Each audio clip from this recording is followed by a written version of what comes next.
Quand on regarde le problème proposé par Gilles, on voit déjà, peut-être que vous l'avez remarqué, deux manières de résoudre le problème. On peut partir du rapport de similitude des dimensions, donc des côtés, par exemple, du rayon, de la hauteur de l'aquarium versus du réservoir qui sera le grand réservoir analysé.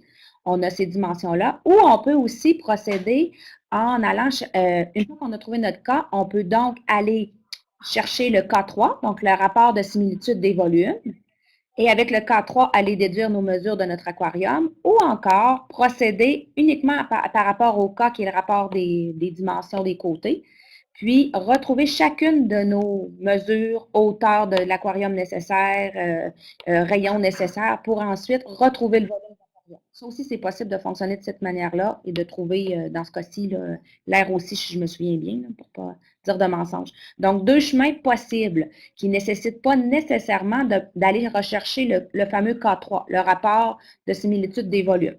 Donc, ceci étant, là, ça va se traduire dans la grille critérielle. J'ouvre la grille, hein, Oui, Gilles, oui, il n'y a pas de je problème. n'ouvre pas la clé de correction.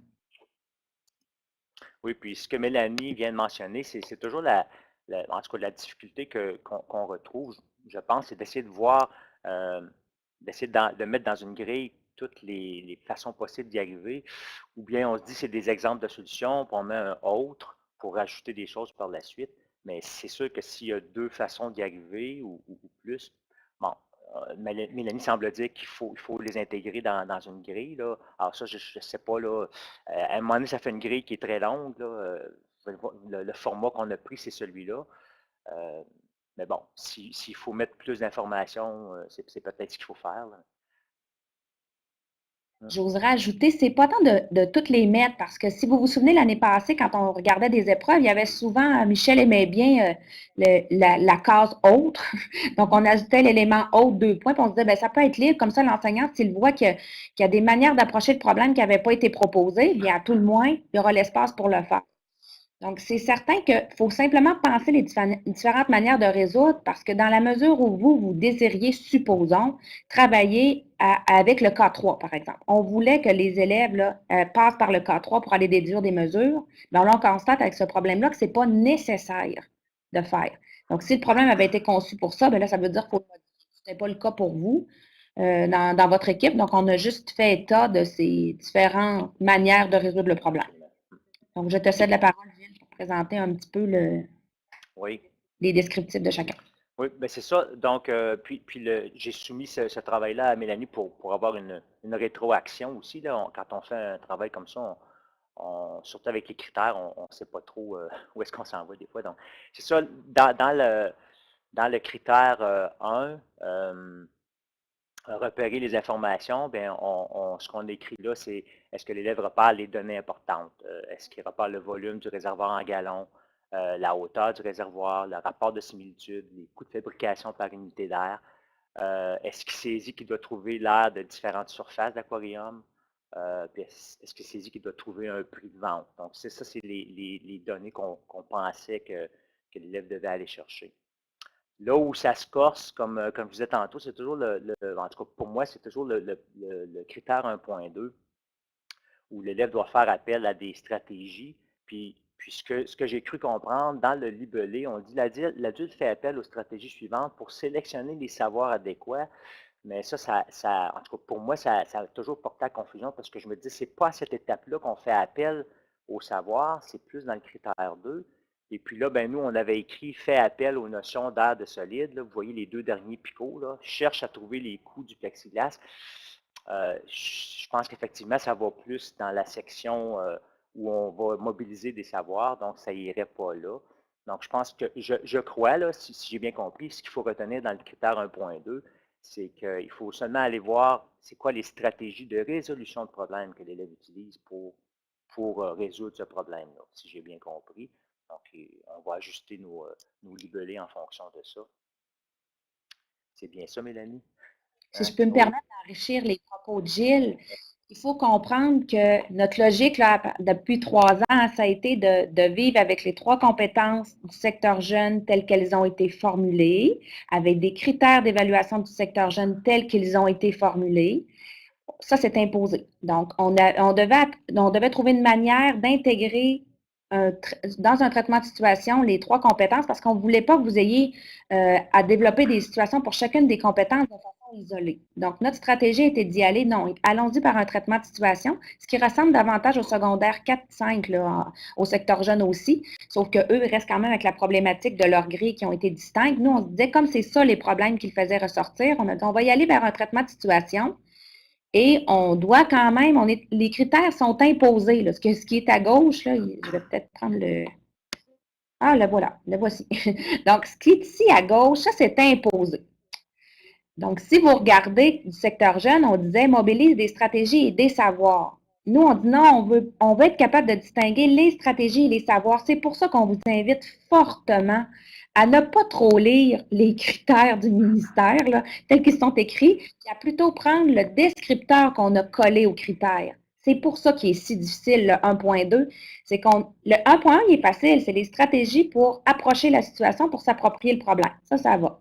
Les stratégies du 1.2, ce sont celles qui vont servir à sélectionner les savoirs. Et dans certains champs mathématiques, c'est vrai qu'on se retrouve avec pas beaucoup de stratégies. On a, par exemple, en géométrie, pensez de faire un dessin, par exemple. Pensez d'aller mettre les mesures sur un schéma ou encore construire un autre schéma, ça peut être une bonne idée. Mais dès lors qu'on est en train d'évaluer l'application correcte d'un concept ou encore la bonne sélection, le concept qui a été en jeu, par exemple, c'est notion d'air, on a compris que c'était l'air, déjà là, on passe dans le 2.2. On est conscient que le 1.2 est plus difficile à cerner dû au fait que dans certains champs puis dans certaines tâches, on aurait presque envie de ne rien mettre là, tellement ça ne conduit pas nécessairement à des observables en évaluation. En apprentissage, oui. Hein, quand on est en apprentissage, verbaliser avec les élèves, comment vous pouvez faire vous approprier cette situation-là? Qu'est-ce qu'on pourrait faire? On pourrait représenter l'aquarium, on pourrait représenter le réservoir, rédiger les mesures que l'on a, constater est-ce qu'on est en présence d'une situation de similitude ou non. Toutes ces stratégies-là se font bien, mais sans nécessairement laisser de traces écrites. Donc, on est conscient que ce petit bout-là est plus difficile et c'est pour ça que vous allez remarquer que c'est souvent dans le 1.2 qu'on a travaillé beaucoup avec Gilles pour dire ça, on va faire attention parce qu'on veut que nos critères soient exclusifs. Il ne faudrait pas aller mettre le même énoncé dans 2 cases, finalement. Donc, ça se transpose, comme Gilles vous l'a dit, en essayant de voir un peu tout ce qui est de l'ordre de la planification. Identifier les différentes étapes pour résoudre, ça, c'est de l'ordre des stratégies. Être capable d'aller inscrire les mesures sur le schéma, ça, ce sont de bonnes stratégies. Donc, elles sont déjà là. Et là, si on continue, puis là, je vais te céder la parole, Gilles, dans le 2.2 et 2.1. Voilà, je te laisse la parole. Oui. Je vais revenir aussi plus à un aspect technique. Quand on regardait la première page, on essayait de concentrer toutes les informations sur une page pour faciliter la correction quand l'enseignant. Donc, les traces sont là, puis à la fin, tu peux porter un jugement sur l'ensemble des. Ici, parce qu'on a ajouté des choses, ça s'est déplacé pour le critère 2, là, mais puis le critère 2, de toute façon, il est sur 2 pages parce qu'il est quand même assez long. Ben, je pense que ce qu'on va faire aussi comme changement dans cette grille-là, je pense qu'on va placer le critère 2.2 en premier, suivi du 2.1, parce que logiquement, on fait l'inverse. On commence par aller voir quel savoir on va mobiliser, puis ensuite on les applique. Donc, c'est un peu comme ça qu'on a construit la grille aussi. On a commencé par énumérer les points en 2.2, puis ensuite on a fait 2.1. Donc, qu'est-ce que l'élève doit aller chercher comme savoir mathématique pour résoudre le problème? Bon, il doit choisir le raisonnement proportionnel pour transformer des mesures. Il doit utiliser le rapport K1 ou K3 pour trouver le volume, etc. Donc, la liste est là. Mélanie a rajouté reconnaître la présence de solides semblables. C'est sûr que c'est le point de départ. Donc, c'est un ajout intéressant, c'est sûr. Donc, ça, c'est la liste du travail que l'élève doit faire. Donc, si vous avez remarqué, ce qu'on a rajouté auprès de Gilles, c'est qu'on a une petite tendance à souvent rester dans la dimension procédurale.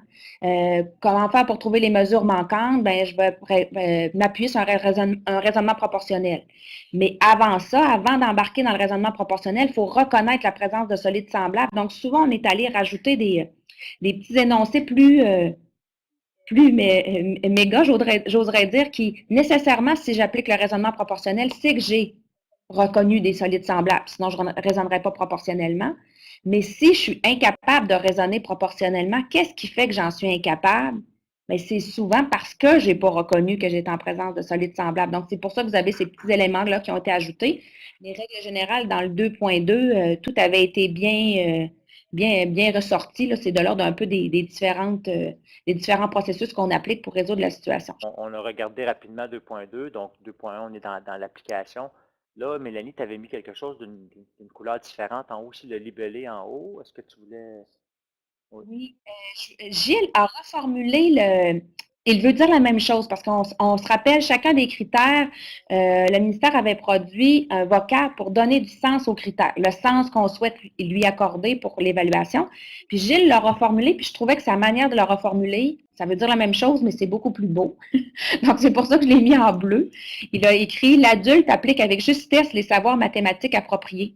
Je trouvais que c'était bien écrit, alors c'est pour ça que je l'avais mis en bleu pour vraiment ne pas oublier de le signaler à tout le monde.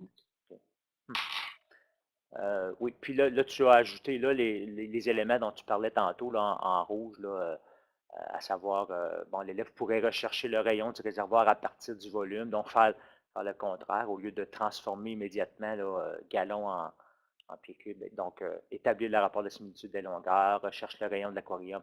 Donc, c'est ça ou définir le rapport de similitude. Donc, il va falloir que je regarde comment je peux reformuler ça pour que ce soit clair là, pour tout le monde. Puis ça fait beaucoup de critères, mais bon, c'est peut-être ça qu'il faut faire dans une. Oui, puis nous-mêmes, hein, on se disait, est-ce que, parce que quand on l'avait fait avec Michel, on mettait juste un énoncé, puis après ça, on remettait des ou quand c'était tu peux le faire comme ça, tu peux le faire comme ça. Mais là, ça change toute la manière de résoudre. C'est vraiment deux chemins différents. Fait que là, j'ai choisi de tout le mettre de cette manière-là. Est-ce que, ben, quand vous êtes à l'aise, puis vous le savez, votre corrigé, ben, vous pourriez dire, parce qu'on voit des répétitions quand même, là. On voit définir le rapport de similitude des volumes, puis je pense que je vais en avoir un autre. Établir le rapport de similitude, mais cette fois-là, c'est des longueurs. Puis là, on voit, trouve la hauteur de l'aquarium, on s'arrête là, puis par la suite, on retomberait dans trouve le volume. C'est dépendamment, on retombe, pardon, dans trouve l'air latéral, là. On retomberait dans cet élément-là. Je pense que ça va être à vous, à l'usage, de voir. Moi, j'ai choisi de toutes les mettre pour être sûr que tout le monde comprenne bien qu'il y a deux chemins, mais je ne verrais aucun problème à ce que vous mettiez juste les étapes qui expliquent les différents chemins. Vous ne mettiez pas, tout simplement. Là. Ce serait correct aussi, en autant que vous comprenez votre corrigé. J'ai envie de le dire comme de cette manière-là.